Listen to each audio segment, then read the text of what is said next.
아버지 하나님, 이 시간에 주님 앞에 주님의 은혜를 구하며 나왔사오니 저희에게 주님의 구원을, 주님의 치유의 광선을 충만히 내리어 주시옵소서. 약한 모습, 상한 마음, 갈급한 심령, 내 모습 그대로 주님 앞에 나왔사오니 이 시간 말씀으로 좌정하시사 내 마음의 약함을 고치시고 상한 마음을 온전하게 하시고 약해진 내 몸과 마음 능력과 은혜 가운데 바르게 서게 하여 주시옵소서. 아무것도 아닌 종 두렵고 떨리는 마음으로 이 시간 하나님 말씀을 전합니다. 하나님께서 능력 되셔서 부족한 종의 입술을 통해서도 하나님 이 시간 은혜 내리어 주시옵소서. 감사드리며 예수님의 이름으로 기도드립니다. 아멘. 좋으신 주님의 은혜와 평강이 예배의 자리에 나오신 모든 분들과 함께 하시길 간절히 소원합니다. 옆에 계신 분들, 앞뒤에 계신 분들 이렇게 축복합시다. 참 잘 오셨습니다.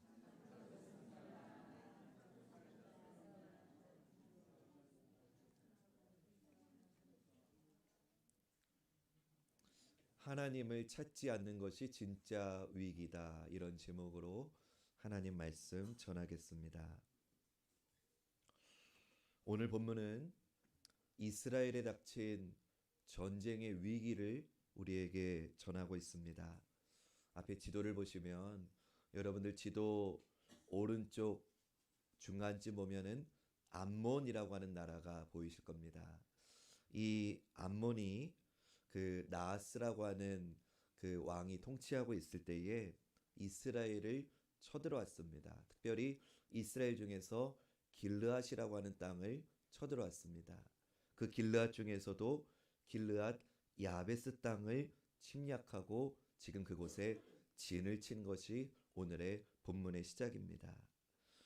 이 길르앗 야베스 사람들이 암몬이 이렇게 쳐들어오자 암몬하고 맞서 싸우지를 못하고 암몬 왕 나하스에게 바로 항복을 합니다. 백기를 듭니다. 오늘 우리가 읽진 않았지만 사무엘상 11장 1절 말씀.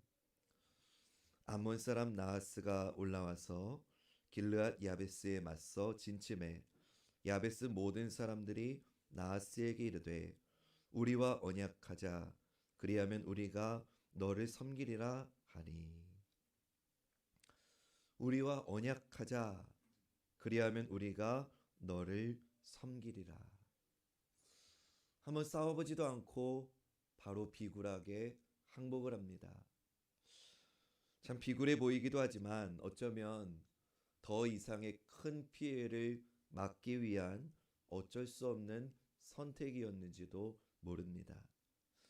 그러나 우리는 현실이 어떻든 간에 일단 하나님의 말씀을 되새겨 볼 필요가 있습니다.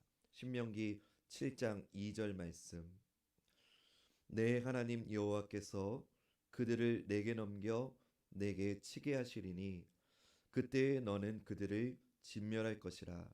그들과 어떤 언약도 하지 말 것이요 그들을 불쌍히 여기지도 말 것이며. 이 말씀에 따르면 하나님은 이스라엘에게 어떤 이방 민족과도 언약을 맺지 말라고 명령하셨습니다. 이 명령은 사람의 명령이 아니라 하나님의 명령이었습니다. 그러나 이스라엘은 왕 대신 하나님을 버리고 인간의 왕인 사울을 세웠기 때문에 결국 길르앗 야베스 사람들은 암몬의 왕을 우리들이 섬기겠다라고 하는 이 조약을 먼저 제안합니다.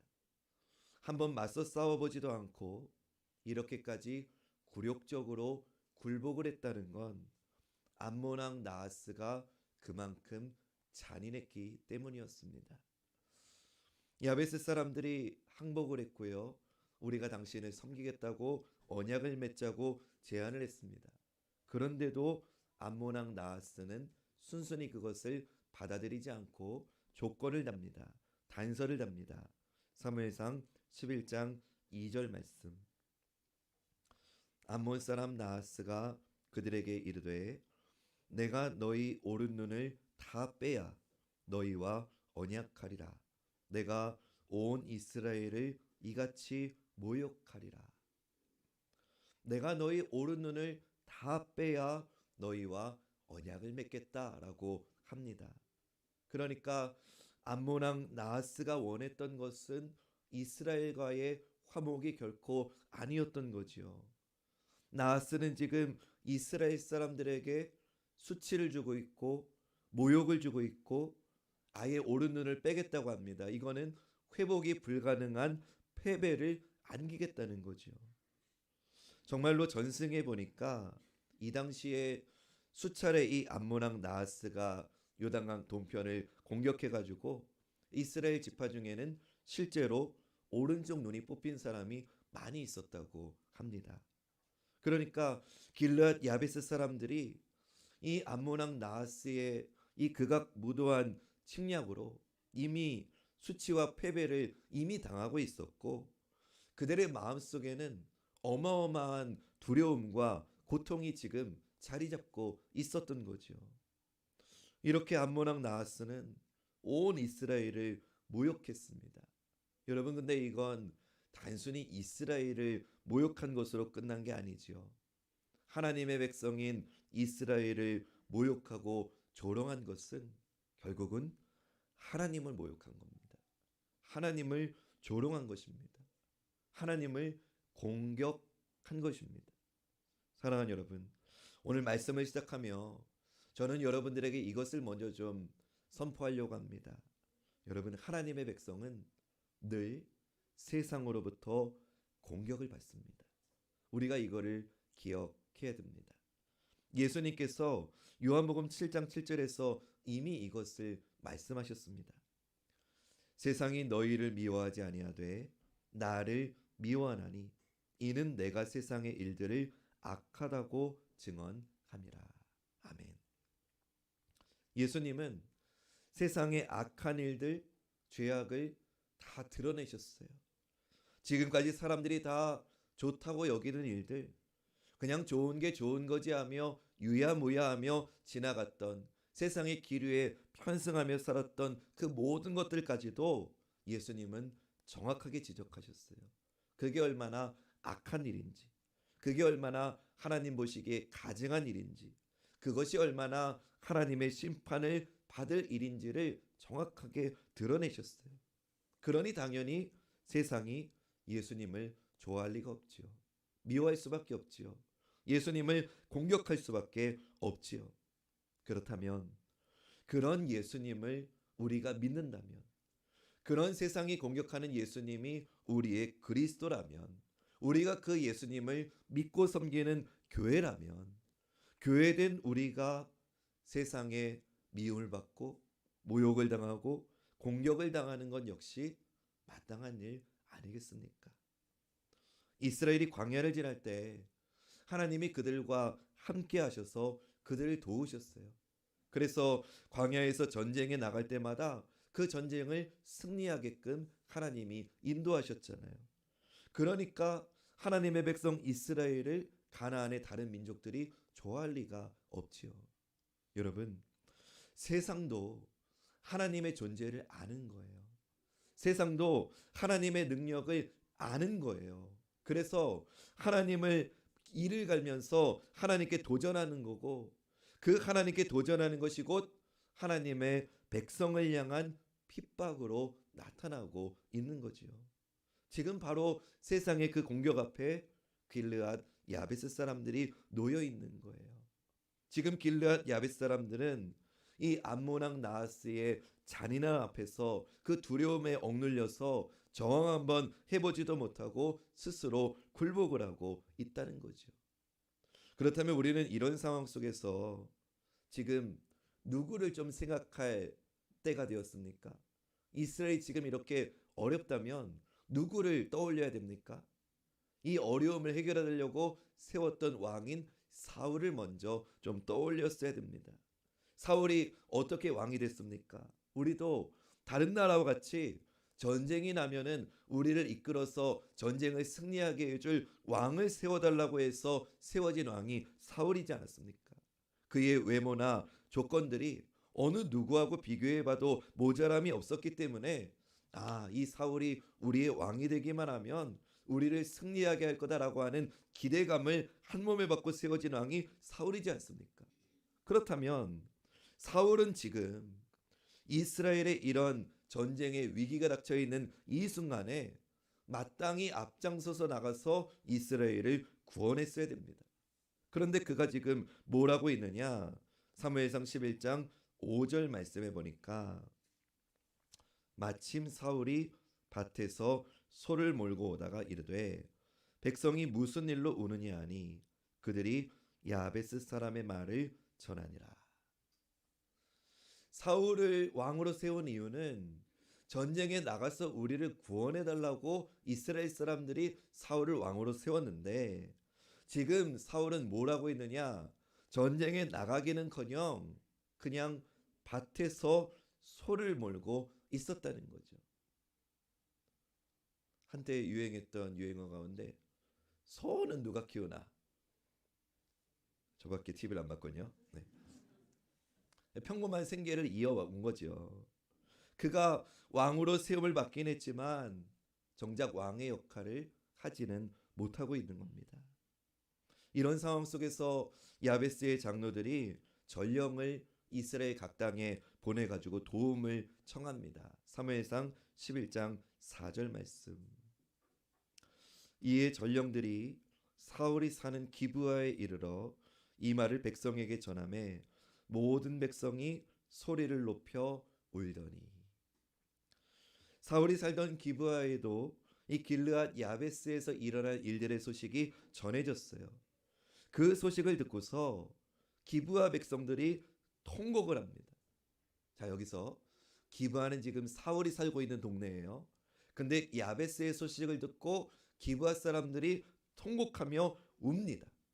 근데 여러분, 울 땐 울더라도 누구를 찾아야 됩니까? 사울을 찾아야 되죠. 그런데도 이들은 울기만 할 뿐이지 어느 누구도 자기네들을 보호해주기 위해서 자기네들의 왕으로 세운 사울을 찾지 않고 있어요. 사울이 지금 같은 동네에 살고 있는데 아무도 사울을 찾지 않았고 누구도 사울에게 도움을 청하지도 않았어요.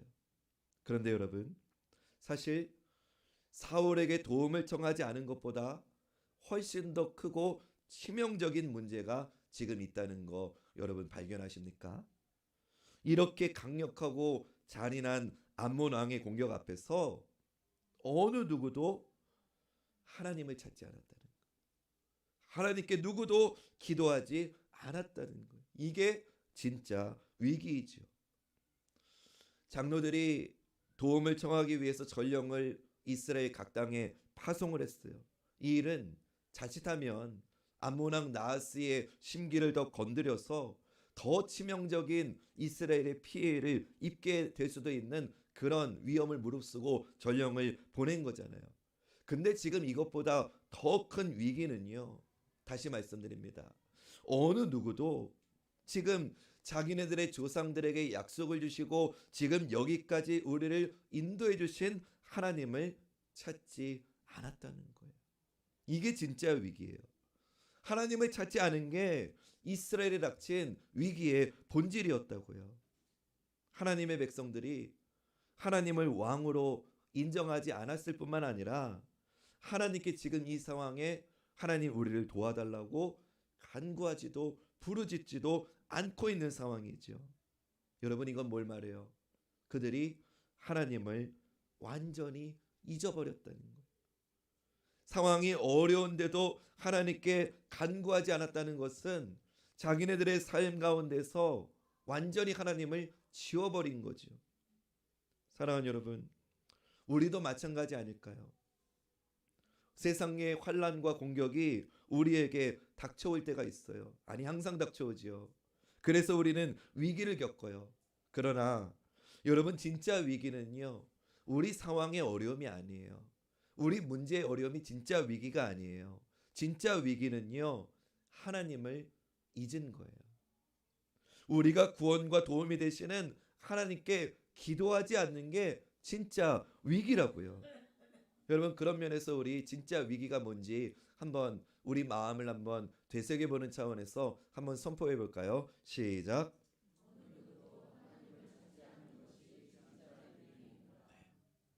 이게 위기예요. 이게 우리의 위기예요.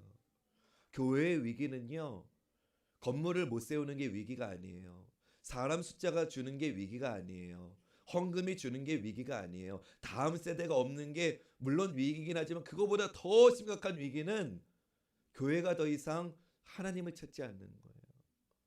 성도가 더 이상 하나님께 기도하지 않는 거예요. 그게 진짜 위기입니다. 이스라엘이 이런 위기 속에서 하나님을 안 찾았잖아요. 그럼에도 불구하고 하나님은요, 사울을 통해서 이스라엘을 그 위기에서 건지십니다. 이스라엘은 하나님을 잊어버렸는데 그럼에도 하나님은 이스라엘을 잊지 않으셨어요.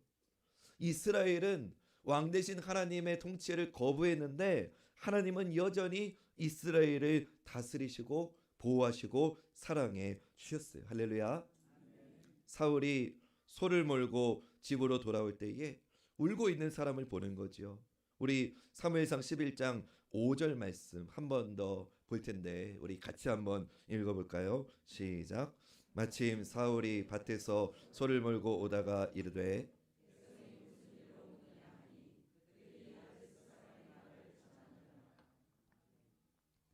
기가 막힌 말이지 않아요? 정말 사울이 무능해도 이 정도일까요? 백성이 무슨 일로 우느냐. 사울은 이때까지만 해도 야베스에서 지금 일어나고 있는 일을 모르고 있었던 거예요. 평범한 사람도 아니라 왕이라고 하는 사람이요. 그제서야 야베스에서 일어난 일을 사울이 듣게 되죠. 얼마나 무능합니까? 그런데 무슨 일이 일어나느냐? 저는 오늘 본문에서 가장 중요한 구절을 한 절 꼽으라고 하면 6절인 것 같아요. 우리 6절 말씀 함께 읽겠습니다. 시작. 사울이 이 말을 들을 때에 하나님의 영에게 크게 감동되매 그의 노가 크게 일어나. 아멘.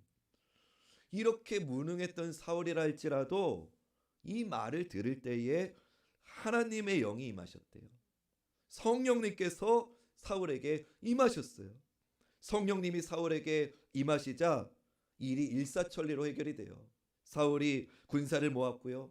구원의 소식을 선포했고요. 암몬 사람들을 물리쳤어요. 겁먹고 위축됐던 이스라엘 사람들이 용맹한 군사가 돼요. 하나님을 모욕하면서 이스라엘 협박했던 암몬의 군대가 대낮에 패해가지고 두 사람도 함께 있지 않을 정도로 다 도망을 갑니다. 7절 말씀. 한겨리에 소를 잡아 각을 뜨고 전령들의 손으로 그것을 이스라엘 모든 지역에 두루 보내어 이르되 누구든지 나와서 사울과 사무엘을 따르지 아니하면 그의 소들도 이와 같이 하리라 하였더니 여호와의 두려움이 백성에게 임하매 그들이 한 사람같이 나온지라. 아멘. 여호와의 두려움이 백성에게 임했대요. 이게 뭐예요? 성령이 임했다는 거. 성령님의 충만한 영이 임하자 그들이 한 사람같이 됐대요. 할렐루야. 저는 이게 성령의 능력임을 믿습니다. 우리가 건축을 준비하면서 해야 될 거는요, 헌금을 모으는 게 아니에요. 우리가 건축을 준비하면서 하는 건요, 우리 어깨쯤에 벽돌을 들고 나르는 그게 아니에요. 우리가 진짜 해야 될 거는 주님을 찾는 거예요. 하나님께 기도하는 거예요. 그리고 성령의 임재 가운데 우리가 한 마음이 되는 것이 우리에게 꼭 필요한 주님의 은혜인 줄로 믿습니다. 성령님이 임하시니까 사울이, 그 무능했던 사울에게 변화가 일어났고요. 그것을 시작으로 온 이스라엘, 두려움에 떨고 있었던 온 이스라엘에게까지 하나님의 거룩한 분노가 확장이 되어서 결국은 승리를 하게 되었다. 이것이 오늘 본문이죠. 여러분, 누가 이스라엘을 구원했습니까? 무엇이 이스라엘과 하나님을 모욕했던 암몬 왕을 물리쳤습니까? 이스라엘의 승리가 어디서 온 겁니까? 누가 이룬 겁니까? 사울이에요? 아닙니다. 사울은 정말 답답할 정도로 무능했습니다. 그러나 그런 무능한 사울이라 할지라도 그에게 하나님의 영, 성령님께서 충만하게 임하셨을 때 이런 놀라운 일이 일어났다라고 성경은 증거하는 것이죠. 여러분 잘 보셔야 됩니다. 우리에게도 왕을 세워주소서라고 왕정을 요구했죠. 왕정이라고 하는 제도가 이스라엘을 구원한 거 아닙니다. 다른 나라와 같은 효율적인 제도를 주세요, 시스템을 주세요. 그런 제도나 시스템이 이스라엘을 승리로 이끌었던 거 아닙니다. 하나님의 능력이, 성령님이 임하셨을 때 주어지는 하나님의 능력이 이스라엘을 구원한 줄로 믿습니다. 성령님께서 임하시자 모든 변화와 놀라운 승리의 역사가 일어났다는 거죠. 여러분 이건 무엇을 말해주는 거예요? 하나님의 백성, 그리고 하나님의 백성된 우리 교회의 승리는 칼이나 창이나 세상의 제도에 있는 게 아니라 우리의 승리는 성령님이 임하시는 것이 우리의 승리인 줄로 믿습니다. 우리 이걸 믿음으로 선포해 보겠습니다. 시작. 아멘. 사울의 능력이 아니에요. 성령님께서 구원을 베풀어 주신 것이죠. 그러나 안타깝게도 이 말씀 이후에 사울은 실패하고 무너져 버려요. 성령의 충만함을 잃어버려요. 성령을 소멸시키고 결국은 하나님을 떠나버립니다. 그러니 자연스럽게 하나님의 능력도 그에게서 사라져버리죠. 왕의 자격도 왕의 능력도 다 잃어버려요. 여러분 이걸 뭘 말해주는 겁니까? 사람이 원하는 왕, 사람의 욕망이 만들어 놓은 왕은 결코 우리의 왕이 될 수 없다는 거예요. 우리를 결코 구원할 수 없다는 거예요. 그렇기 때문에 하나님은요, 우리에게 우리가 세운 사람의 왕이 아니라 하나님이 친히 우리에게 영원하고 완전한 왕을 보내주셨습니다. 사람이 기뻐하는 왕을 주신 게 아니라 하나님의 뜻대로 하나님의 통치를 이루는 왕을 우리에게 보내주셨습니다.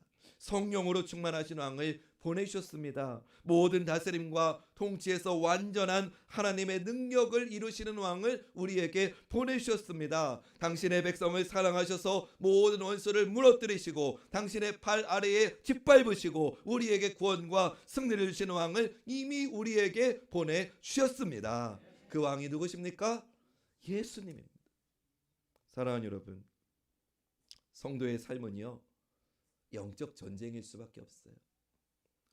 군대를 제대할 때쯤 이런 말을 들은 것 같습니다. 군대는 전쟁을 준비하는 곳이지만 사회는 전쟁터다. 근데 여러분 이게 우리 성도들에게도 100% 적용될 수 있을 것 같아요. 성도의 삶은요 전쟁터입니다. 영적 전쟁터입니다. 여러분 우리가 이 사실을 잊으면 안 됩니다. 세상은 늘 언제나 쉬지 않고 범사에 우리를 공격합니다. 때로는 달콤한 유혹으로 우리를 미혹하고 때로는 너무나 고통스럽게 우리를 핍박합니다. 암몬왕 나하스가 이스라엘을 공격해서 하나님을 모욕하려고 했던 것처럼 우리가 예수님과 친밀하면 친밀할수록 예수님을 미워하는 세상은 우리를 더 공격합니다. 우리가 하나님을 더 사랑하면 사랑할수록 우리가 말씀에 순종하면 순종할수록 우리 하나님의 말씀을 거부하고 죄와 사망의 세력을 추종하는 세상은 우리를 더욱더 미워합니다. 우리가 성령으로 충만할수록 성령의 열매를 싫어하고 성령의 역사를 회방하려고 하는 악한 영의 공격이 우리를 더 강하게 밀어붙입니다. 그래서 우리의 눈을 빼서 우리로 하여금 진리를 보지 못하게 하고요, 우리의 입을 막아서 우리가 복음을 전하지 못하게 하고요, 우리의 손을 부러뜨려서 우리가 하나님의 사랑을 증거하지 못하게 하고요, 우리의 발을 부러뜨려 가지고 우리가 하나님의 나라를 확장하지 못하게 합니다. 왜입니까? 우리가 주님께 속했기 때문입니다. 할렐루야. 예수님이 이미 이것을 말씀하셨습니다. 요한복음 15장 18절과 19절 말씀. 세상이 너희를 미워하면 너희보다 먼저 나를 미워한 줄을 알라. 너희가 세상에 속하였으면 세상이 자기의 것을 사랑할 것이나 너희는 세상에 속한 자가 아니요 도리어 내가 너희를 세상에서 택하였기 때문에 세상이 너희를 미워하느니라.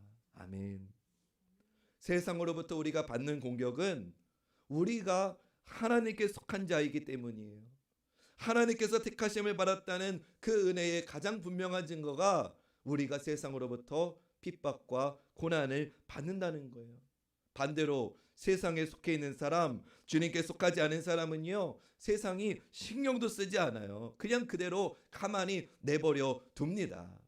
여러분, 맹수가 언제 죽어도 이상하지 않은 비실비실한 그런 동물들은요, 언제든지 잡아먹을 수 있기 때문에 그냥 내버려 둡니다. 자기가 힘이 있을 때 지금 당장 잡지 않으면은 자기가 잡지 못할 팔팔한 그런 연약한 동물을 맹수가 먼저 잡는다고요. 영적인 논리도 똑같아요. 사단과 마귀는요, 언제 비실비실해가지고 언제 영적인 사망 선고를 받을 수 있는 그런 영혼들은 건들지도 않아요.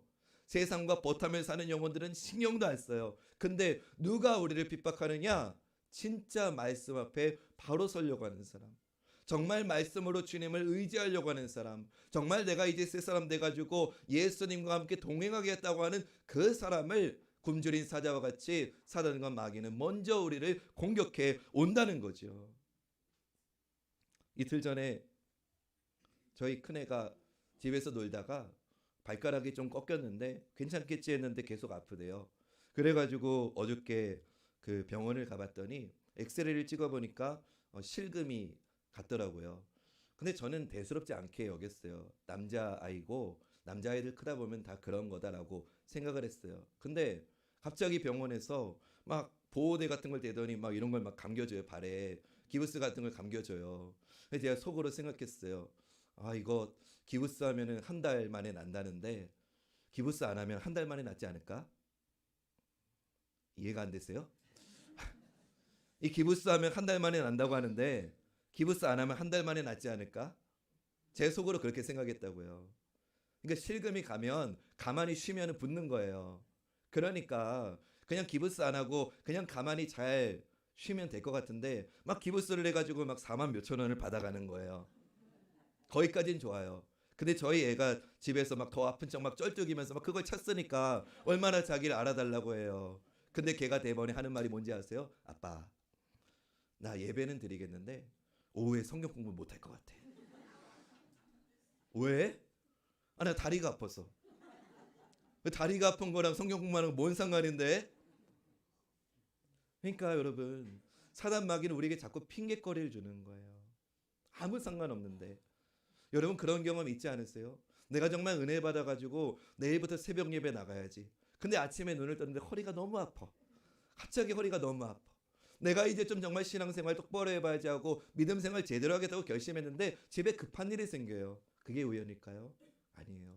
하나님 앞에 바로 서려고 하는 것을 방해하는 악한 영들의 세력이지요. 그렇기 때문에 여러분, 혹시 내가 지금 고난을 받고 있다, 내가 지금 뭔가 어려운 일이 자꾸 나에게 찾아온다, 그럼 오히려 그 고난으로 인해서 즐거워하고 기뻐할 수 있기를 주님의 이름으로 축원합니다. 베드로전서 4장 14절부터 16절이 이걸 우리에게 말해주지요. 너희가 그리스도의 이름으로 치욕을 당하면 복 있는 자로다. 영광의 영 곧 하나님의 영이 너희 위에 계심이라. 너희 중에 누구든지 살인이나 도둑질이나 악행이나 남의 일을 간섭하는 일로 고난을 받지 말려니와 만일 그리스도인으로 고난을 받으면 부끄러워하지 말고 도리어 그 이름으로 하나님께 영광을 돌리라. 아멘. 이 말씀을 우리가 참 용기를 내보긴 하지만 사실 저는 여러분들의 인생의 무게를 다 알 수는 없지만 어느 정도 이해를 합니다. 제가 결코 여러분들의 그 세상의 짐이 가볍다는 말을 하는 게 결코 아닙니다. 세상의 공격 앞에 우리가 얼마나 약해질 수밖에 없습니까? 세상의 공격이 시원찮은 게 아니에요. 정말 어마무시합니다. 두렵습니다. 우리에게 무슨 힘이 있습니까? 우리가 무슨 능력이 있어서 세상을 이길 수 있겠습니까? 저는 사실 오늘 길르앗 야베스 사람들의 이 비굴한 모습을 보면서 마음속으로 참 손가락질을 많이 했어요. 야, 어떻게 한번 싸워보지도 않고 이렇게 비굴하게 백기를 드냐? 근데 이게 성경 이야기가 아니라 우리 성도님들의 치열한 삶의 전선이라고 적용을 해보니까 이해가 되는 거예요. 길르앗 야베스 사람들이 비굴하다고 비난할 수가 없겠더라고요. 왜냐? 우리 성도님들도 진짜 솔직히 현실 앞에서 지금 우리의 인생의 짐이 정말 치열하고 정말 무겁고 정말 두렵기 때문이죠. 우리 현실이 결코 만만치 않기 때문이죠. 그래서 만약에 그 짐이 가볍게 말할 수도 없는 거고 그렇게 여길 수도 없는 거예요. 여러분들의 인생에 그 부딪혀야 되는 세상의 싸움이 얼마나 치열하고 얼마나 무서운지를 아는 거지요. 그래서 여러분들에게 나는 세상에 베끼는 길앗 야베스 사람의 모습이 내 삶의 모습입니다 목사님이라고 말하면 저는 이해합니다. 공감합니다. 얼마나 힘이 듭니까? 그러나 사랑하는 여러분, 그럼에도 불구하고 저는 이 말씀을 선포합니다. 그래도 성도는 믿음의 싸움을 싸워야 됩니다. 어떻게 싸워야 되느냐? 무엇으로 싸워야 되느냐? 우리가 세상의 무기와 세상의 방식으로 맞서면 이길까요? 아닙니다. 그런 걸로는 이길 수가 없습니다. 우리의 무기가 무엇이냐? 고린도후서 6장 6절과 7절이 우리에게 알려줍니다. 깨끗함과 지식과 오래 참음과 자비함과 성령의 감화와 거짓이 없는 사랑과 진리의 말씀과 하나님의 능력으로 의의 무기를 좌우에 가지고. 아멘. 이게 우리의 무기라는 거예요. 깨끗함과 지식과 오래 참음과 자비함과 성령의 감화와 거짓이 없는 사랑과 진리의 말씀과 하나님의 능력이 우리의 무기라는 거죠. 이걸 가지고 싸울 때 우리는 세상을 이길 수 있는 겁니다. 이걸 가지고 있을 때 마귀의 관계를 대적할 수 있고 어둠의 세상의 주관자들을 이길 수 있는 하나님의 전신갑주를 입을 수 있는 거죠. 어떻게 그럼 목사님, 우리가 그럼 어떻게 이런 무기, 이런 전신갑주를 우리가 어떻게 취할 수 있습니까? 그 결론 말씀드리고 오늘 설교를 마무리하려고 해요. 모든 것의 주인이신 예수 그리스도를 바라보시기 바랍니다. 믿음의 주요 온전하게 하시는 이인 예수 그리스도를 바라보셔야 됩니다. 우리를 구원하시기 위해서 세상의 모든 공격을 다 십자가에서 당하시고 마침내 승리하셔서 우리에게 영원한 영생과 영광과 성령을 부어주신 예수님을 바라보시길 축원합니다. 예수님의 십자가와 주님의 말씀을 붙잡으시고 주님이 부어주시는 성령의 충만함을 받는 이 시간 되시길 다시 한번 주님의 이름으로 축원합니다. 그러면 주님의 말씀을 우리가 사모함으로 받으면 예수님의 이 말씀이 여러분들에게 실제가 되리라고 저는 믿습니다. 요한복음 16장 33절 말씀, 우리 마지막으로 이 말씀 함께 읽어보겠습니다. 시작. 이것을 너희에게 이르는 것은 너희로 내 안에서 평안을 누리게 하려 함이라. 세상에서는 너희가 환난을 당하나 담대하라. 내가 세상을 이기었노라. 아멘. 저는 사실 이 말씀에 뒷부분을 좀 많이 그동안 집중했던 것 같아요. 세상에서는 너희가 환난을 당하나 담대하라. 내가 세상을 이기었노라. 근데 물론 이 말씀도 정말 귀한 말씀인데 오늘 말씀을 준비하면서 앞부분이 저에게 참 하나님 감동을 주시더라고요. 너희로 내 안에서 평안을 누리게 하려 함이라. 아멘. 여러분, 우리 인생의 평안을 얻기가 정말 어렵지 않습니까? 우리가 교회를 나오는 이유는 정말 교회 안에서만큼은 하나님이 주시는 위로와 평안을 얻을 수 있기 때문에 이 믿음의 자리를 찾아온 거 아닙니까? 그러나 우리가 언제 어디서나 예수 그리스도를 온전히 바라보면 주님이 말씀하시는 거예요. 내가 너희로 내 안에서 평안을 누리게 하려 함이라. 아멘. 오늘 주님의 이 말씀이 여러분들에게 이루어지시길 주님의 이름으로 축원합니다. 사랑하는 여러분, 우리는 주님과 함께할 때 승리합니다. 그래서 세상에서는 너희가 환난을 당하나 담대하라. 내가 세상을 이기었노라. 말씀하시는 주님의 이 생명의 말씀의 능력이 사랑하는 우리 관악중학교의 모든 성도님들의 삶의 자리에 언제나 함께하시길 주님의 이름으로 축원합니다.